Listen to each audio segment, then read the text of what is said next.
Welcome again, everyone, to another episode of Disruption Drives. I have a very different episode to anything we've done before. Must listen, of course, but my guest today does not claim automotive or autonomous vehicle expertise. But Rob Snyder, simply put, is one of the world's leading thinkers on zero to one innovation. What I've come to admire the most is his sheer breadth of his expertise. He's run nonprofits, he's worked at McKinsey, he has founded several software companies, including one in the gig economy. He's now a fellow at the Harvard Innovation Lab. Rob has done it all, and I highly recommend you follow him on LinkedIn and his own Substack for actionable paths on finding product market fit. Um, Given his significant expertise on zero to one innovation, I wanted to pick his brain today on the biggest innovation of our times, the bet our technologies, our society is making on zero to one, which is autonomous vehicles. So, Rob, just wanted to welcome you to the show and wanted to maybe start with I've read a lot of your frameworks for a while and yeah, I've compared them to several academic literature, and I actually think that some of the things that you talk about are a lot more actionable, especially in the modern world, and just or talk to some of the real pain points of how to get from a nascent concept to an actual market. But you talk about this concept of waves, dams, and rivers. So first of all, explain that concept, the framework that you use. But the big question of the day is where do you see this big innovation coming out in the world? Autonomous vehicles, taking out the driver from a car. What would you classify it as? Yeah, so thanks for the intro. I will say I do have some automotive expertise in that I can drive a car. So that's the Oh, that's it. level of You're an that. observer of. I mean, and by the way, I know we've spoken, and you actually do know quite a bit about this. But yes, that's not your primary. You don't work No, in. Fair enough, I get it. But no, you are no, no. more a zero to one expert. I will give you I that. am a driver, and we'll leave it there. So yeah, so this is a framework for thinking about demand. And so demand, what I've found is the hardest thing to understand in startups, and also the most important, and also the one that we're never taught about. So we often think that demand means wanting a product. So who wants an autonomous vehicle? Well, nobody wants an autonomous vehicle necessarily, but people might use it. Like I come from B2B software. Nobody has ever wanted a CRM or an ERP. That's never happened. It never will happen, but there is demand that leads people to buy a CRM. Okay, so we have to understand demand. And then each person has demand where they're trying to do something and they don't find good options. And so, all right, like in that case, they have demand that is kind of unmet, where an innovation can fit there. And if an innovation fits, they will pull it out of your hands. Okay, so I've just described that. That's at the individual level. That's at like my day to day, your day to day. That's how demand works at the individual level. But then we have to zoom out and see, okay, why do fast growing startups grow fast? Well, I found there's a couple of different shapes, we'll say, of demand as we zoom out from the individual level. There is the wave, which is your kind of classic thing where you have people who are tinkering, right? Like think of the personal computer, right? People are tinkering at the frontier of personal computers. The Altair comes out, right? And they need to program BASIC on the Altair. And guess who shows up to be able to do it? The market is tiny at that point. You sell into a tinkerer with a new project on somebody's to-do list, and it just turns out they were years ahead of the rest of the market. Just to be, we're talking Boom. about Bill Gates, right? Fair enough. Fair enough. Yes, Bill Gates, right? Like Microsoft. the wave, yeah, wave comes after that and it becomes big, but it's a new project on a to-do list. It's a wave that hits the world unevenly, right? That's one option. The second option is a dam, where instead of there being people tinkering, there's a new innovation that, like, think of Lovable, for example. People have been making websites forever, but every time I try to click through, like Squarespace or whatever, I want to hit my head against the wall. I hate it so much. Lovable comes along, I can prompt a website. It's this thing, creating a website is what I've been trying to do this entire time, but the existing options were so inferior to what came that it was like a dam burst, and Lovable goes 0 to 100 million ARR in like 37 In seconds. other words, like almost what recent phenomenon has unlocked this ability to do something a lot better than something that already existed? Lovable making websites, for example. Yeah, and we have to Unlocking understand a the garage, let's say, fair enough. yeah, it's basically like everybody was trying to make websites Right. before this. This was always a project on people's to-do lists. It just was something where the existing options were fine, but relative to the option that emerged with Lovable, right? It was like a dam burst and everybody very quickly flocked to it. Right. Whereas for Microsoft, it was just a couple weirdos who were tinkering with personal computers when they're just because they were tinkering with personal computers. And then eventually, decades later, everybody had a personal computer, right? And so the difference between waves and dams is, are there a lot of people who have a project on their to-do list today where their existing options are much inferior and they're all going to migrate basically overnight? Or is it like a kind of long tail, crossing the chasm type wave? Interesting. And so where do you, and you also talked about rivers, which are, I'm assuming, meandering things that everyone writes. Yeah, rivers are just kind of like they are incremental improvement. So it's instead of it being a massive step change, it's like if you're going to build a new testimonials software, right? There are already testimonials softwares out there. People have something on their to-do list about testimonials every once in a while, and you can just kind of show up and take a piece off that by saying, we're the testimonials software for autonomous cars or whatever it winds up But being, right? let And me so, ask you the big question, right? So yeah, obviously, this is a we think, or most I think, in all fairness, just getting a robot on wheels on the road, I think, is one of the biggest disruptions in history. yes, Eliminating a driver. Where would you class? down. And maybe an answer a bit of both. What do you think? Is it a wave or is it a dam? And how does the demand show up? Yeah, I think it's a dam. It's a dam. I actually do because there are so many transportation related projects on people's to-do lists already. And the autonomous vehicle is so superior to most of the existing options, if you think about the projects, that as autonomous comes into more play, like you see Waymo, right? Like versus Uber or whatever in San Francisco.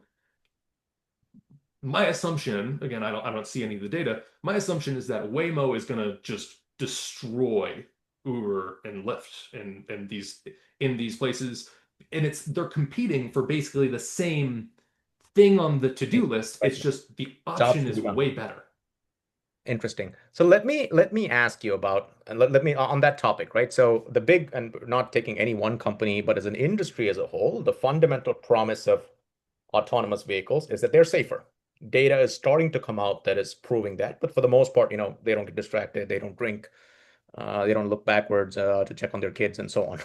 But safety is, when the average person getting into the car isn't thinking, I have a 0.1 chance of percent, chance of, and it's an intangible benefit. Of course, now there are stakeholders that care for specifically safety, and insurance companies are one of them, cities and so on. But it's a very intangible benefit, and it takes a significant amount of proving and data to prove it. How do you navigate that?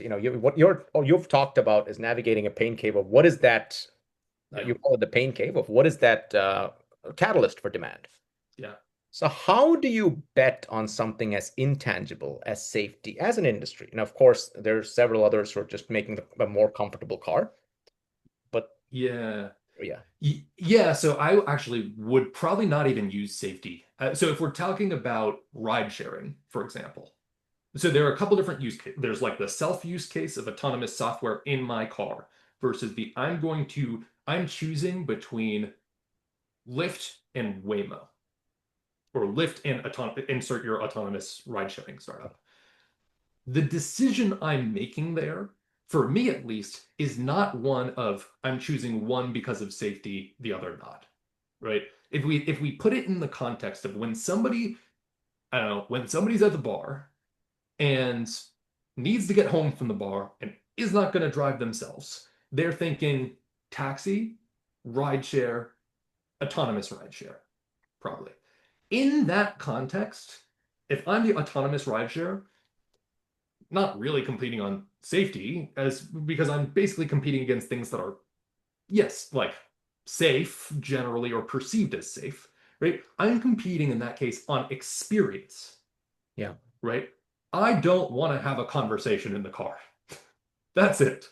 Or I want to be able to control the music in the car. The experience in an autonomous vehicle is so superior to taxi or Lyft that people will choose it assuming safety is not Not an like issue. a Yeah, they're not. detractor. That's a fair point, right? Which is that they're not thinking about it's only so long, so much. Yeah, you have to prove that it's actually safe because it's a new product. But then once beyond that, it becomes about the experience that it actually provides. You don't need to talk.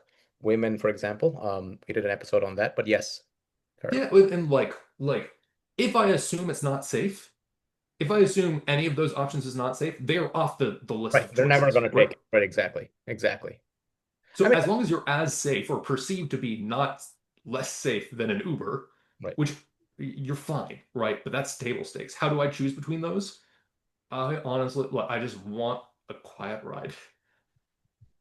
And it's an interesting point you make because I think one of the first statements you made is that no one wants a, let's say, CRM system, or in this case, an autonomous vehicle. They have a list of things to do. I need to get here safe. I need to put my kids in a school bus and blah, laundry list of travel needs. But the vehicle industry, automotives in general, tends to work, and that's of course a much big capital intensive, huge industry. But electrification was a classic example. Mm, About 20, 15 years ago when the wave sort of started, if you may. Tesla was really the first company not to make they made a cooler car, in all fairness. Their car was different looking. It had those fancy, it farted on demand for whatever reason, but it just was cool. It was quirky. Uh, right. and so that's an interesting analogy you made that the person who makes that better autonomous vehicle that people want to get into for social or emotional needs, or even more than functional needs, may be the winners. Yeah, it's well, so what it is it's coming back to the moment that somebody is kind of making a decision here and thinking through what are they actually, what's the thing on their to-do list and how do they think about their options and their strengths and weaknesses in that moment. So for Tesla, if you remember the Roadster, right? Yeah, That wasn't a like that wasn't a I want it wasn't a like I want a car that's electric, right? It's like I want to signal that I'm rich, exactly.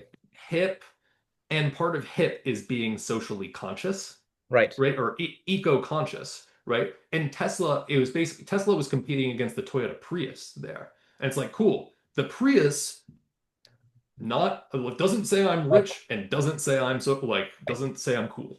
In fact, yes, fair enough. Exactly your point. And that's still not. I mean, yeah, there's several people working on it, and we hope some of them will come out. But that's a very fair point on autonomous vehicles, right? And but let's talk a bit about. There's another topic, which is, of course, we're now at this point assuming that most transportation is personally owned. But let me take you a little bit to the rideshare industry, which is right now at least the beachhead for Yeah. autonomous vehicles. This is the beachhead, and there's all sorts of debates on is that going to be true long term or not. Now, one of the peculiarities of the transportation in general is that it is fundamentally more like think of it like a telephone or a bank, which are networked markets, the old school markets, right? And therefore, demand, yes, you figure out demand, but supply and demand almost have to you grow them together rather than one and the other, which you could do with software. So tell me, so when you're building that sort of, but one of the recommendations you make is sort of building from node up, one customer at a time and then grow. Mhm. That's not really feasible with a network driven strategy because your little almost like as your scale helps you become even bigger. Scale is the one goal. Totally. What sort of framework would you think for that sort of demand? So serving that sort of Uber is a classic example where they have Totally. growth for growth's sake. I think Uber's case is actually harder than the case for autonomous rideshare because not only because autonomous rideshare is closer to car rental, honestly, Yeah, than it is to Uber, where Uber had to get the supply side had to decide to show up, right? When it's an autonomous car, it doesn't get to call in sick or watch Right. TV, right? It's more of a kind of like uh, it's more of a network math problem than it is a real. I mean, it's kind of a two-sided marketplace, but it's much more of a what is the what's demand forecasting and how do we build supply up to meet that, right?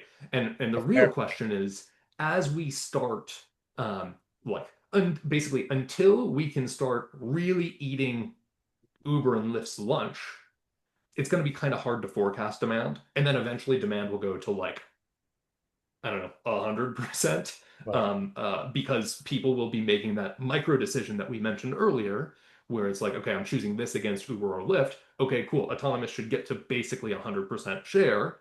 And then the question is, okay, if you are competing in that space, if autonomous goes to 100, what's the split of companies beneath that, and how do you make your own demand model Right. underneath that, and how do you differentiate, and da da da da da. Like that's a separate and future problem. Let me pick on one of the things you actually mentioned, which is, look, there's going to be there's basically based on what you're saying. Yes, rideshare tends to be a winner take all sort of market in a marketplace. But you could argue that in a manufacturer of autonomous vehicles, yes, it doesn't have to be winner take all. It's a one-sided, you get the customer demand forecasting, so on, and there can be multiple winners. How does a sort of 0 to 1 thinker, to start off with, judge that demand when they know? And you mentioned that differentiation is really about experience. How do you even judge that? Do you test it out, pilot? I mean, how do you what sort of questions are you asking from the sort of to discover that? Yeah, so actually here's what I don't know. What I don't know is how the market will likely unfold here. If it is, because we just talked about We one don't kind know. of By the way, no demand, one which knows. is, yeah, no one knows. But what I'd want to be doing is I'd want to be making kind of a thesis, Right. right? Which is it's either like it's all kind of the same thing, which is basically the I'm going home from the bar or I need a ride to the airport or whatever it winds up being, right? It's either that kind of thing or it's a bunch of little markets underneath there where it's like uh, I actually need something to take my kid to school every day, and it needs to be very predictable on its time, and da da da da da, and I need to reserve it in advance, and it needs to look like this. I don't know. Like, you kind of have to have a thesis on that to Hmm. know how are you going to attack the opportunity. My guess, but again, this is just a pure guess, is that it's kind of all going to be the same thing offered to the same person, and it could Right. actually be a winner take all where it or a winner take most in this case, just because the more utilization of your cars you can Hmm. get, the lower cost you can offer. Yeah. And so it's going to be like a local, right? Like there'll be one in San Francisco, and it'll probably be the same one that's in New York and Dallas and maybe Totally. other places too. But that's just a hunch. I assume there will be a lot of money going into this, testing out vans, buses, I don't know, wagons, who knows, but like Right. all sorts of different things. Happening, by the way. Yeah, Yeah. absolutely. Fair enough. Very interesting, Rob. So again, one last question. That's because we just ask it of everyone, right? Between personal ownership and the emergence of ride hail, where you don't need to own a car anymore. That's what they're betting on. Where do you think, just a hypothesis, where do you think the market's going to land? Yeah, I think eventually it will be all ride hail. All right. However, that eventually is a very long way out. And I want to give you the reason for that, which is as long as there is a chance that when I need it, the car will not be there, Fair I enough. need a car. Got it. Yeah, and it's also the optionality of my own car. I use it for very different options, right? I could always buy a small car from New York City, but in the off chance that I decide to take a ride to, I need it to be big enough to, or my parents come to visit or something. I need a 6-seater now. Yeah, well, yeah, and yes, and I would say that actually that could be a case for kind of That's like true. rental autonomous. My argument is more that if daycare calls Right. that my child needs to be picked up urgently Yeah. and I can't get there, right? Like that risk is worth me having owning a car that I use once Fair a enough. month in. Absolutely. Yeah. And so that's how and until that goes away, until that risk goes away, Liquidity there of will the still market. be. Very fair. Yep. Very fair. Well, Rob, I wanted to thank you for your time here, right? It was a wonderful conversation. And Rob, everyone, I want you to definitely follow Rob Snyder on LinkedIn. It is one of the most astute leaders on thinkers on zero to one innovation. And his insights are always extremely actionable for startup founders, investors, and of course, corporate operators as well. Rob, thank you so much. Thanks for having me. This was fun.